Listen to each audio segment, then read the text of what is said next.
হয়ে গেল? হ্যাঁ বাবা, খাওয়া হয়ে গেছে, আমার পেট ভরে গেছে। আরে কি বলো, এই 150 চালের ভাত খেয়ে তোমার পেট ভরে গেল?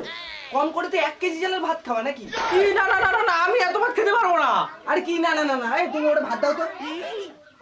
আরে, আরে এই বয়সে খাবা না তো কোন বয়সে খাবা? দাও একটু দাও। আরে কি অল্প অল্প করে দিচ্ছ, পুরোটা ঢেলে দাও না।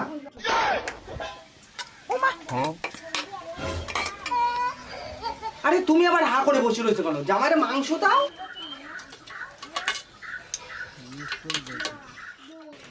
ওই দেখো আবার 2 পিস মাংস দিচ্ছে। আরে পুরো গামলাটা সমেত ঢেলি দাও।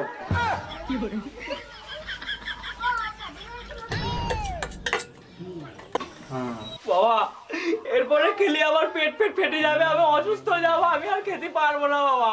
আরে জামাই তা বললি হয় নাকি? খেতে তো তোমার হবেই, এখনো মিষ্টি খেতে হবে। এই খাচ্ছ আর কবে আসবে তা ঠিক আছে? সব